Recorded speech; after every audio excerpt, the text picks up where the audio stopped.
Hi.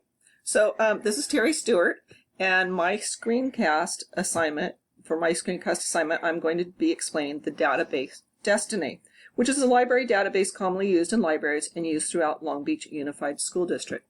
So to access the database, you need the unique user ID and password for the school library, which right now I've logged in, but would be in this section where it says log out. So I have logged in. Once you initially log in, this is the page you will see.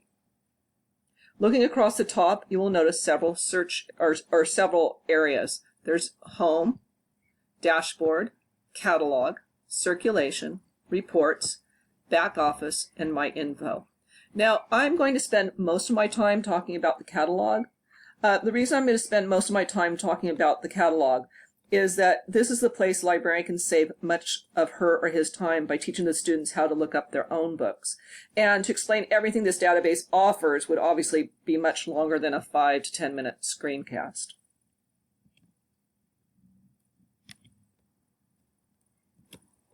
So, the first page I'm going to talk about is the catalog.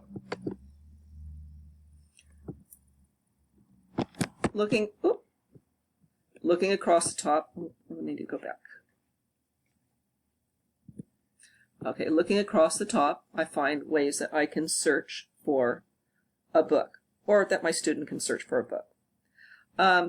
Let's look at this rectangular box first, because it says narrow your search to. So I'm using the Hughes Middle School Library. So my location says Hughes Middle School. That's going to search for books on the keyword, title, author, subject, or series that Hughes has in its library. But if I wanted to search throughout Long Beach Unified School District, I'd go to the drop-down bar and I could search out all Long Beach Unified schools. I can narrow it to elementary schools, middle schools, high schools.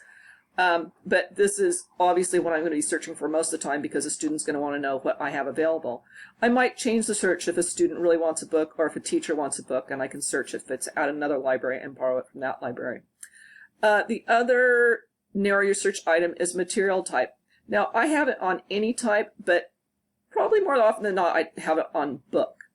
There's other materials like videos, DVDs that you can search, but if you're in the library with a student, you're probably looking for just a book.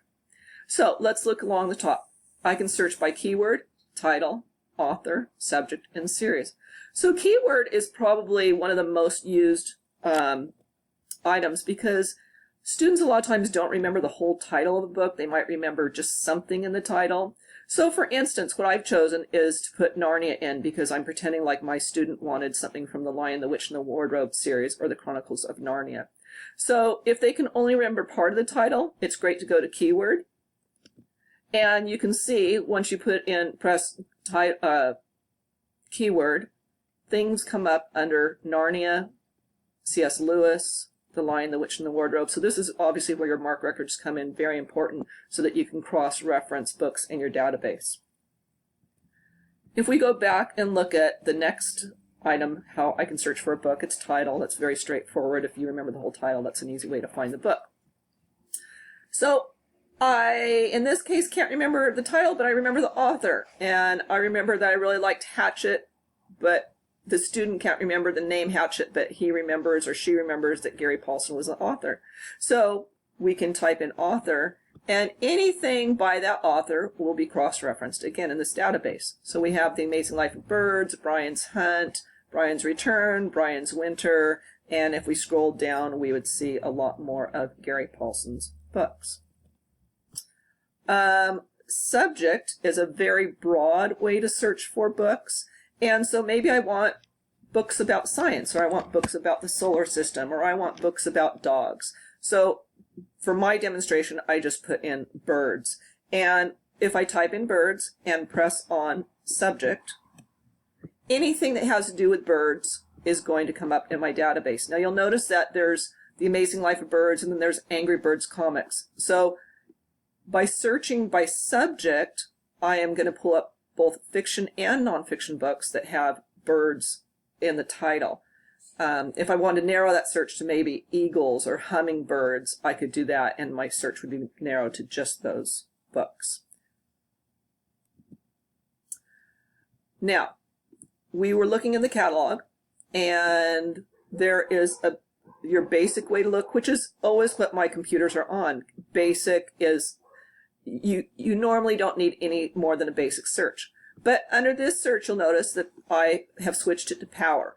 Power broadens your search by saying, I want to look for this and that, or this or that, or this but not that.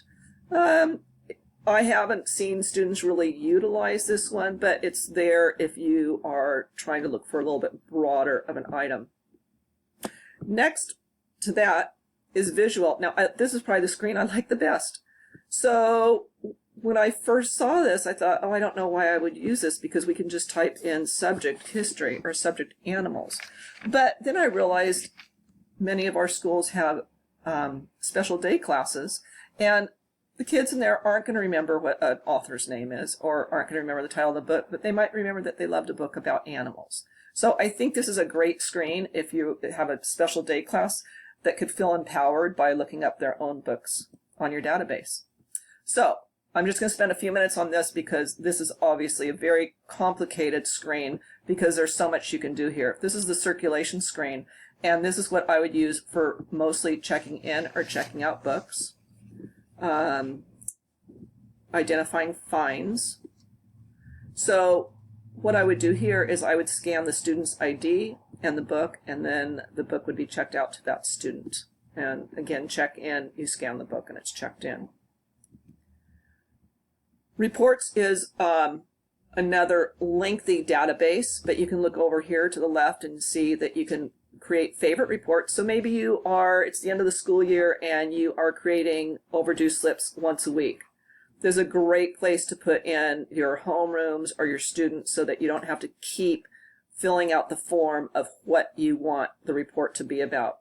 And you can see that you can have library reports, patron reports, report builder, and report manager. The next screen is the back office screen. Again, look at all you can do. You can manage your patrons, update your patrons, import and export patrons, manage your homerooms. You can put pictures of your students on their, that will be associated with their barcode or their ID. Library policies, calendar and hours, site configuration, inventory, which is really important because we inventory our libraries at the end of every year, and job manager. And then the last item here is my information. So right here I have it on patron status, and I have looked up myself, and it says I have no library materials checked out, I don't have any fines, I don't have any holds, and I don't have any recommendations. This next screen shows that you can actually create a resource list. So this was, again, Hughes Library, and you can see it was updated in 2015 and 16, so this was done before I was the librarian.